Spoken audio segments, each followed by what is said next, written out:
पिछले कुछ वर्षों में गर्मी का प्रकोप लगातार नए रिकॉर्ड तोड़ रहा है। बीते साल मध्य प्रदेश के कई जिलों में तापमान 47 डिग्री सेल्सियस तक पहुंच गया था। इस भीषण गर्मी का असर सिर्फ इंसानों पर ही नहीं बल्कि मवेशियों पर भी साफ दिखाई देता है। हर दर्द की एक दवा, राजा दर्द निवारक तेल एवं बाम। गठिया बात, कमर दर्द पसंद ना आने पर आप इसे 2 दिन के अंदर खुला प्रोडक्ट वापस कर सकते हैं। खासतौर पर गायों के दुग्ध उत्पादन क्षमता गर्मी के कारण प्रभावित होती है।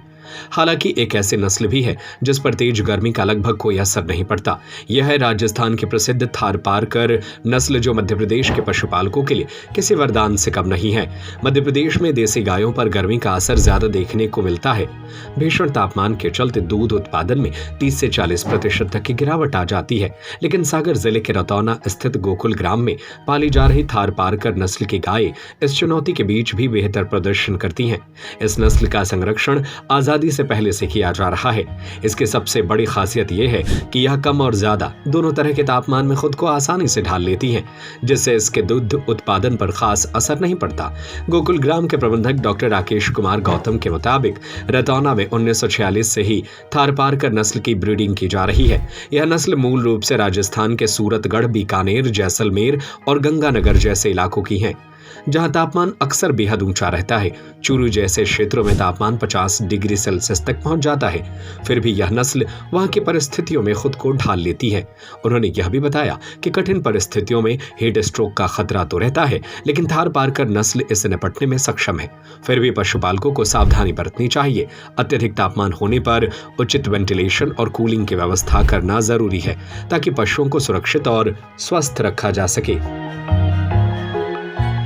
देखो, भारतीय जो नस्ल है वो इंक्यावन ब्रीड जो भारत में है उनमें से एक थारपारकर मूलतः राजस्थान की सूरतगढ़, श्रीगंगानगर, जैसलमेर, बीकानेर उस तरफ के ब्रीडिंग ट्रैक्ट में ये पशु पाया जाता है। जहाँ तक गोकुल ग्राम पशु प्रजनन परिषद की स्थापना 1946 में हुई, तब से यहाँ का संधारण किया जा रहा है। आज भी थारपारकर ब्रीड को यहाँ संधारित किया जा रहा है। तो ये भारतीय नस्ल है। इसके कुछ कैरेक्टरिस्टिक होते हैं उत्पादन संबंधी और रिप्रोडक्शन, जिसको अपन बोलते हैं। दोनों के इसके ब्रीडिंग ट्रेट्स हैं जो उसके लिए अनुकूलता बनाते हैं और इस क्षेत्र में वो अच्छे से संधारित की जा रही है। सर, जैसे इसको थारपारकर को रखना है तो किस तरह का मैनेजमेंट इनके लिए करना पड़ता है कि ये हाई टेम्परेचर में भी अच्छे से रह सकें? सबसे पहले तो हमको हाउसिंग, जो जैसा कि पशुपालन का सिद्धांत है कि हाउसिंग, हमको पशुओं को एक खुला आवास, वेंटिलेशन प्रॉपर होना चाहिए। एक शेड ऐसा होना चाहिए कि उसमें हवा और प्रकाश दोनों का आवागमन हो सके सुचारू रूप से।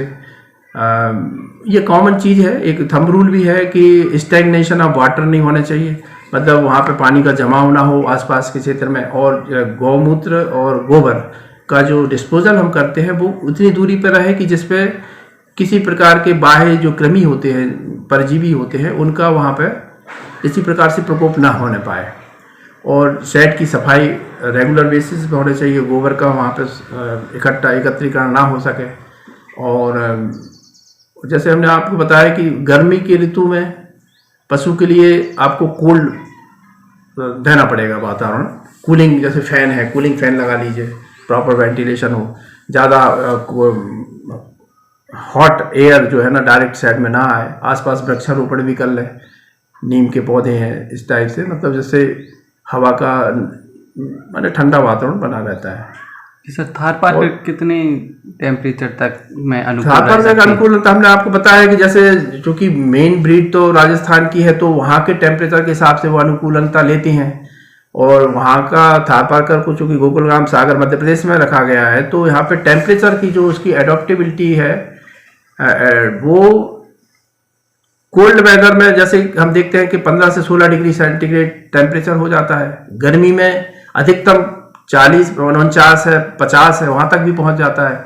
तो ऐसी स्थिति में पशु वो अपना एडॉप्टेशन ले लेता है। और वहाँ के खासतौर से राजस्थान की यदि हम लोकेशन की बात करते हैं तो वहाँ पे पशु नॉर्मली वहाँ का ब्रीडिंग ट्रैक्ट ही है वो तो, और वहाँ से ही पशु बुलाएगा और यहाँ पे संधारण किया जा रहा है। तो उनकी परिस्थितियों में ये आराम से अनुकूलता, एडॉप्टेबिलिटी ये लेता है और रेसिस्टेंस पावर इसका अच्छा है। इस प्रकार से यहाँ से पशुपालक हमारे यहाँ इसको बहुत अच्छे से पशुपालन संधारित कर सकते हैं,